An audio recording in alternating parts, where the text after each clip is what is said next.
Praise lord. హల్లెలూయా. దేవుని నామానికి మహిమ కలుగును గాక. ఆమేన్. హల్లెలూయా. హల్లెలూయా. ఈరోజు దేవుని యొక్క వాగ్దానం చదువుకుందాం. ఉదయకాల సమయంలో దేవుడు మనకిస్తున్న వాగ్దానం కీర్తనల గ్రంథము 64వ అధ్యాయము 1వ వచనం. కీర్తనల గ్రంథము 64వ అధ్యాయము 1వ వచనం. దేవా, నేను మొరపెట్టగా నా మనవి ఆలకింపుము, శత్రు భయం నుండి నా ప్రాణమును కాపాడుము. చిన్న ప్రార్థన చేసుకున్నాం. కృపా సత్య సంపూర్ణానికి స్తోత్రాలు ప్రభా. ఈ ఉదయకాల సమయం ముందు ప్రభా తండ్రి, ఈ వాగ్దానం ద్వారా ప్రభా మాట్లాడబోతున్న తండ్రి నీకు స్తోత్రాలు ప్రభా తండ్రి. సూటిగా స్పష్టంగా కూడి వచ్చిన ప్రతి ఒక్క బిడ్డతో నీవే మాట్లాడమని నజరేయుడైన యేసుక్రీస్తు నామమున అడిగి వేడుకున్నాం తండ్రి. ఆమేన్. హల్లెలూయా. దేవా, నేను మొరపెట్టగా నా మనవి ఆలకింపుము, శత్రు భయం నుండి నా ప్రాణమును కాపాడుము. ఎవరు రాశాడు ఈ కీర్తన అంటే దావీదు రాసిన కీర్తన. ఏమని రాశాడు ఆయన? దేవా, నేను మొరపెట్టగా నా మనవి ఆలకింపు, శత్రు భయం నుండి నా ప్రాణమును కాపాడము. ప్రభు ఇస్తున్న వాగ్దానము, శత్రు భయం నుండి నా ప్రాణమును కాపాడుము. మన ప్రాణమును దేవుడు కాపాడబోతున్నాడు. దేవుడిస్తున్న వాగ్దానం, మన ప్రాణాన్నంట దేవుడు కాపాడుతాడు. ఈరోజు ఈ ఉదయకాల సమయంలో దేవుడు ఇస్తున్న వాగ్దానం, మన ప్రాణమును ఆయన కాపాడబోతున్నాడు. ఎంతమంది శత్రు భయం చేత వణికిపోతున్నారు, సాతాను విసురుతున్న అగ్ని బాణాల చేత వణికిపోతున్నారు, వాడు వేసే రకరకాల పన్నాగాల చేత ఇబ్బంది పడుతున్నారు. శోధనల వల్ల కావచ్చు, సమస్య వల్ల కావచ్చు, రకరకాల ఇబ్బందుల వల్ల కావచ్చు. ఎవరైతే భయపడుతున్నారో ఆ భయం నుండి దేవుడు అంటే విడిపించి మనల్ని కాపాడబోతున్నాడు. ఆయన కాపాడే దేవుడు, రక్షించే దేవుడు. చూడండి, దావీదు మీదకి సౌలు ఎన్నోసార్లు ఈటి విసిరాడు. ఆయన దావీదు మీదకి సౌలు మహారాజు ఎన్నోసార్లు ఈటి విసిరితే ఆ ఈటి ఎన్నోసార్లు విసిరినప్పుడు కనీసం ఒక్కసారిగా ఆ ఈట దావీదు గుచ్చుకోలేదు, తగలలేదు. దానికి కారణం ఏంటంటే ఈటి వేసిన ప్రతిసారి దావీదుని ఎవరు కాపాడుతున్నాడు? దేవుడు కాపాడుతూ వస్తున్నాడు. ఈరోజు మన మీద కూడా సాతాను కూడా ఎన్నో రకాలుగా అగ్ని బాణాలు విసురుతాడు. ఎన్ని రకాల అగ్ని బాణాలు విసిరినా మనకి తగలకుండా దేవుడు కాపాడబోతున్నాడు.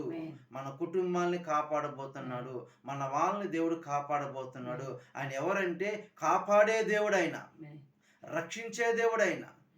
కాబట్టి దావీదుని కాపాడిన దేవుడు మనల్ని కాపాడాలంటే మూడు మాటలు చెప్తానండి. నెంబర్ 1, దావీదు ఎలాంటి వాడంటే దేవుని దృష్టికి యథార్థవంతుడు. మనం కూడా దేవుని దృష్టికి యథార్థంగా జీవించాల. ఎందుకు యథార్థవంతుడు అంటే దావీదు ఒక్కసారే పాపంలో పడ్డాడు. పాపంలో పడ్డ దావీదు ఏం చేసి తిరిగి మళ్ళా లేచి ప్రభు సన్నిధిలో మోకరించి పశ్చాత్తాపడి తిరిగి మళ్ళా చనిపోయేదాకా ఏం చేశాడు? పాపం చేయలేదు. దేవుని దృష్టికి యథార్థంగా జీవించాడు. ఈరోజు మనం కూడా దేవుని దృష్టికి యథార్థంగా జీవించాలా. అన్ని విషయాల్లో ఎవరైతే ప్రభు దృష్టికి యథార్థంగా జీవిస్తారో వారిని నా దేవుడు కాపాడుతూ వస్తాడు.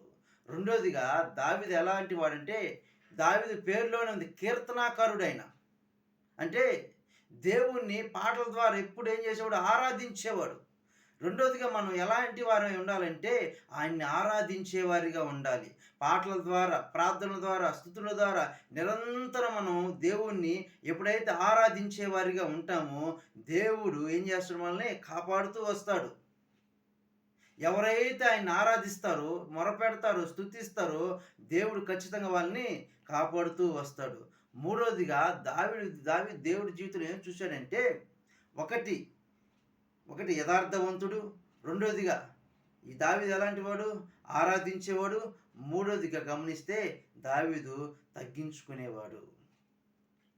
గొర్రెలు కాసుకునేటప్పుడు ఏ విధంగా దేవుణ్ణి స్తుతిస్తున్నాడు, ఆరాధిస్తున్నాడు, తగ్గింపు మనసు కలిసి జీవిస్తున్నాడు, అదేవిధంగా దేవుడు రాజుని చేసిన తర్వాత కూడా అదే రీతిగా ఏం చేస్తున్నాడు? అదే తగ్గింపు మనసు కలిగి స్తుతిస్తున్నాడు, ఆరాధిస్తున్నాడు. దేవుని దృష్టికి అదే విధంగా కనిపించాడు. గొర్రెలు కాసుకునేటప్పుడు ఎలాగ కనిపించాడో దేవుని దృష్టికి, అలాగే రాజు అయిన తర్వాత కూడా ఎక్కడ గర్వం లేకుండా, ఎక్కడ అతిశయం లేకుండా దేవుని దృష్టికి తగ్గించుకొని జీవించాడు. తగ్గించుకున్నాడు. కాబట్టి మూడోదిగా మనలో ఏముండాలి? తగ్గింపు మనస్తత్వం కలిగి జీవించాలా. అంటే తగ్గింపు ఉండాలా. తగ్గించుకునే వారిగా ఉండాలా.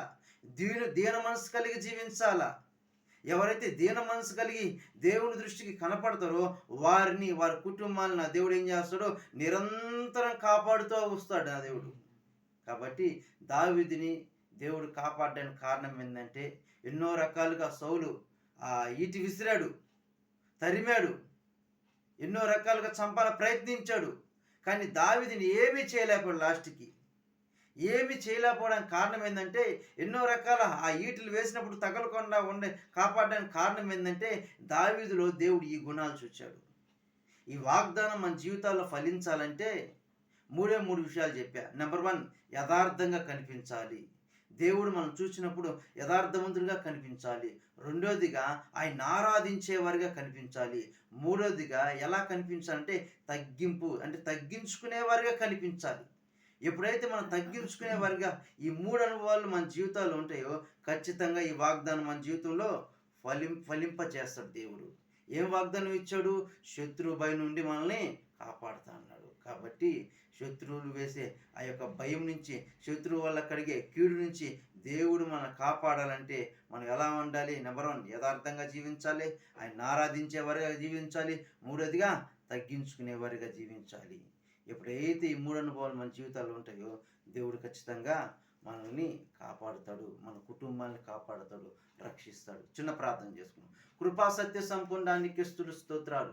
ప్రేమ నమ్మకమైన తండ్రి నీకు స్తోత్రం. పరిశుద్ధ నీకు స్తోత్రం. అవును నాయనా ప్రభా, నువ్వు దావీదుని ఏ విధంగా కాపాడుతూ వచ్చావో ప్రభా తండ్రి, ఈ ఉదయకాల సమయంలో ఇచ్చిన వాగ్దానం ద్వారా ప్రభా తండ్రి శత్రువు వలన కలిగే భయం అంతటి మీద మమ్మల్ని కాపాడుతూ ఉన్నావు ప్రభా తండ్రి. మా కుటుంబాన్ని కాపాడుతూ ఉన్నావు ప్రభా తండ్రి. మా వాళ్ళని కాపాడుతూ ఉన్నావు ప్రభా తండ్రి. కాబట్టి మీరు కాపాడే దేవుడే ఉన్నారు ప్రభా తండ్రి. యథార్థంగా ప్రభా తండ్రి అయా నిన్ను ఆరాధించేవారిగా ప్రభా తండ్రి, తగ్గించుకునే మనసు కలిగి జీవించేవారిగా ఈ 3 అనుభవాలు మళ్ళీ కలుగు చేయండి.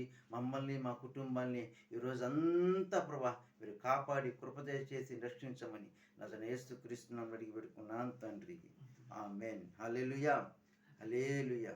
అందరికీ వందనాలు.